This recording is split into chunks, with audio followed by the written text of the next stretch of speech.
veille de la journée de l'Afrique, Ouida, lieu symbolique de mémoire et d'histoire, a accueilli une mobilisation citoyenne portée par la Coalition des énergies renouvelables 350africa.org ainsi que des ONG, activistes et jeunes leaders, tous réunis pour défendre un avenir fondé sur les énergies renouvelables. Cette activité a pour objectif de promouvoir le leadership du continent dans la transition vers les énergies renouvelables. Face aux crises climatiques et énergétiques, elle vise à réveiller la conscience collective, en particulier celle de la jeunesse africaine, et à mobiliser les acteurs autour d'actions concrètes. Nous avons voulu cette année suivre encore les lignes de l'Union africaine qui célèbre chaque 25 mai la journée de l'Afrique et pouvoir aujourd'hui essayer de créer, je vais dire, une histoire, mettre en place une créativité pour prendre le leadership dans le domaine des énergies renouvelables. Pour nous, c'est l'occasion pour l'Afrique de pouvoir affirmer ses leaderships sur des questions stratégiques, notamment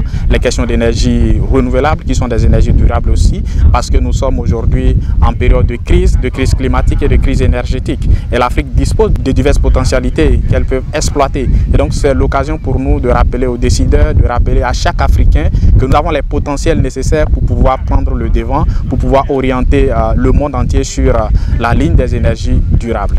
Face aux inégalités d'accès à l'électricité, notamment en milieu rural, les participants ont plaidé pour un Bénin leader en énergie renouvelable dans la sous-région. L'initiative appelle donc à une mobilisation active de la jeunesse et des décideurs afin d'ancrer les énergies propres au cœur du développement local. L'enjeu ici est d'informer, d'agir et de créer un avenir durable où l'Afrique mise sur ses ressources pour éclairer son potentiel. Le sous-développement, c'est le manque d'information. Donc nous passons l'information, nous engageons les gens pour qu'en retour, les gens puissent prendre des actions. Donc ce que nous attendons à la fin de cette journée, c'est que les gens puissent continuer donc à s'engager dans les milieux où ils vivent, à prendre de petites initiatives, mais également donc à engager les décideurs au plan politique pour qu'au niveau donc du ministère de l'Environnement, le ministère de l'Énergie, les directions techniques, les directions qui s'occupent donc des questions de développement durable puissent également impliquer la jeunesse.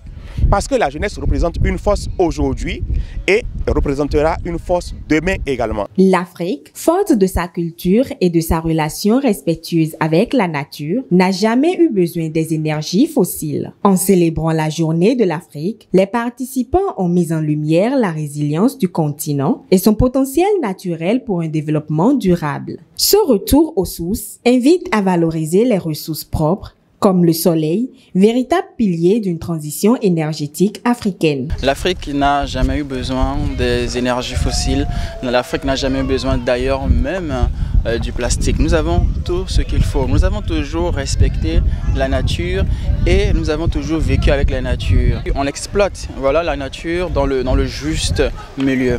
À cet effet, les participants ont exprimé leur fierté de contribuer à une cause en harmonie avec les valeurs culturelles et écologiques de l'Afrique. Cette mobilisation a renforcé leur conviction que le continent possède des ressources nécessaires pour mener la transition vers une énergie propre et durable. Je salue les initiateurs de cette activité parce que c'est une belle activité, la célébration de l'Afrique, de la journée de l'Afrique, Africa Vuka Deis, la force de l'Afrique. Bien vrai, l'Afrique c'est un continent riche, nos terres sont riches mais nous sommes aussi vulnérables. Et à travers cette journée, nous sommes sensibilisés par rapport aux énergies renouvelables. Ces énergies que nous avons mais que nous ne profitons pas d'eux. Donc pour moi c'est une très belle initiative et puis je veux qu'à l'avenir continue par mettre ces initiatives en place pour sensibiliser le public, pour sensibiliser tout le monde, pour tout le monde puisse adhérer à ces énergies-là. Cette initiative va nous permettre d'enrichir nos connaissances, de faire du réseautage aussi, afin de savoir avec qui collaborer pour de grandes initiatives pratiques, surtout dans le sens des énergies renouvelables, et ensuite de travailler avec les jeunes de notre communauté à élargir les connaissances et en même temps nous enrichir pour faire des plaidoyers, surtout des plaidoyers au niveau de nos États pour nous appuyer à ce que des initiatives telles celles-ci soient faites et surtout celles pratiques pour la mise en place de bonnes techniques de sauvegarde de notre environnement en général. Cette célébration de la Journée de l'Afrique édition 2025, axée sur la promotion des énergies renouvelables, a permis de raviver la conscience collective autour des ressources inestimables du continent. En misant sur sa jeunesse, sa culture et son potentiel naturel, l'Afrique affirme qu'elle peut tracer sa propre voie vers un avenir énergétique durable. Le message est lancé. L'heure est venue pour l'Afrique de reprendre le pouvoir par et pour elle-même.